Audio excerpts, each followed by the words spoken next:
Hey everyone, Techni here with my very first ever mouse paracording, so take it easy on me. Now before we get into this job right here, I'm gonna get a little bit of serious talk. I was in the comments about this whole paracord job, kind of talking with one of our viewers, subscribers about the job, and he kind of just built me up about it, right? Because I was very scared. Again, you all know I pay for the majority of my stuff, right? So I'm kind of thinking like, paracord, I don't really want to ruin the product, you know what I mean? And he just kind of built me up, saying, oh man, don't be worried about it, don't be scared, just go on and do it, you know what I mean? And it's just awesome. I want to thank you guys. Number one, I feel like we both learned from each other. At least hopefully you guys learned something from me here and there. I answered some of your questions here and there, you know what I mean?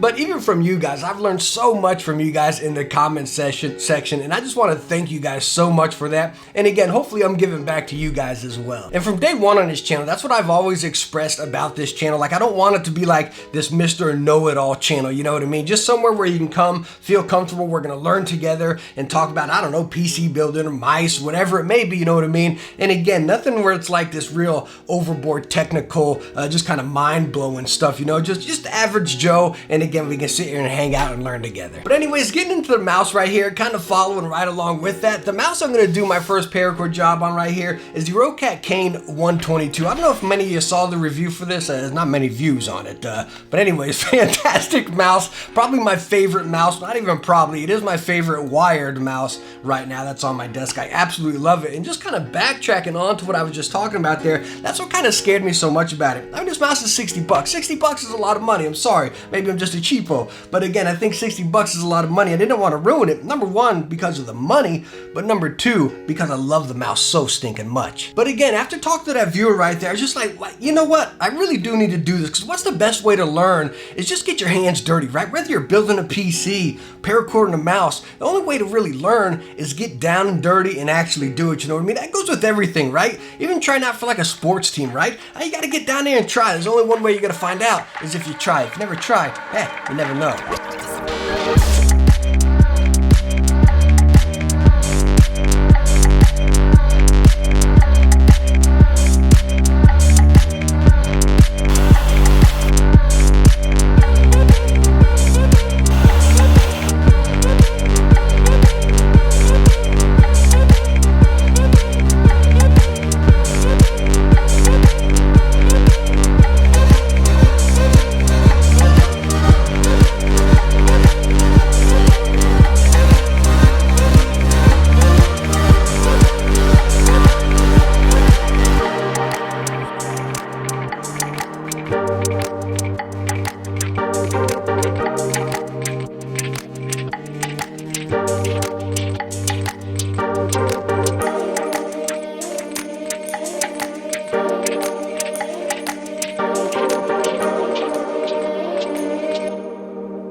was a job right there. Now, I'm sure the Roccat Kain here was a lot harder than the majority of mice you can paracord, because I've watched videos, and plus on all the manufacturers' websites that sell these paracords, the majority of them have like tutorial videos. But again, with the Kain not being a really popular mice, you don't really see many like that, you know what I mean? But you see a lot of Zowies and stuff like that, you know, where it's pretty much simple. You pop it off, bam, you know, shrink your two plastic deals right there and you put it back together. Now, one other thing you guys might be questioning here is, why did I put the super glue on the little rod coming out right from the cable from the mouse right there? Because that little plastic bit, even when you shrink it, it's a little bit flexible right there. So whenever you put that super glue, just a very mild bit, I was using that little pin right there, and you just kind of coat it right there, and it holds it straight up there. So whenever, again, now that I don't have that initial drag coming out of it, but like I said, it was seriously a job right there. It wasn't easy by any means, kind of learning process going through. Lucky I had two to go with it, you know, both of them turned out well. And again, there's not really many guides out there on the Kain, like I stated. I think there's one video out there, but the guy was able to get a 3D printed piece. Again, I'm using the piece right here. Nothing sent to me but Roccat. Speaking of that, that's one stinker. I actually contacted Roccat if they make spare feet right there, and they don't. And that's one thing I'd recommend you doing on any kind of mouse you're using. A lot of Zowie mice actually come with extra feet, which is pretty cool, but as far as the Kain, it didn't. So I'd recommend you having some spare feet on hand for whichever mouse you're using, because again, my lips just kind of curled up here on the black one, so I get a little bit of drag now, so I definitely need to order some extra feet for these guys. But I really do think it's worth that work right there. I mean, again, it's just such a drastic difference. I mean, the cable that came with the Kain right here, it was absolutely garbage. If y'all seen my review about it, that's the one thing I couldn't stand about this mouse. They state it's lightweight, but it is not, you know what I mean? And going paracorded right here, number one, it looks pretty stinking awesome, you know what I mean? But again, the performance is just fantastic. And like I stated, with me loving this mouse so much, I was willing to do the work right there. But hey, let me know what you thought about my job right down there. You think it was a little overboard as far as the work to paracord a mouse? Again, would have you done it, you know, if you loved the mouse? But I'm also going to do many more paracords in the future. I mean, I am addicted to this. Paracords are not much. I think 20 bucks, 15 bucks, something like that, you know what I mean? And it really just brings a whole new life out of that mouse. So I'm going to do many more of these in the future. If y'all have any suggestions of which mouse you'd like to see paracorded, hey, leave it down in the comments, DM me on Twitter, whatever. I'll add it to the list and we'll definitely get to that as well, because I'm just hooked on this. It's a blast. But hey, thank you so much for stopping by and watching this one. I hope I was helping you out if you were looking at doing a paracord. And again, thank you guys so much for helping me out, kind of giving me confidence to do some of these projects. And again, just being part of this community where we're learning together. I really appreciate it, guys. But hey, I hope you enjoyed the video. If you did, hit that thumbs up and don't forget to subscribe for some future tech videos. Hey, I hope to catch you in the next one. Bye now. Now, not everything went smooth. I had quite a few hiccups and I did a couple things backwards that I had to go back and correct. Let's check them out.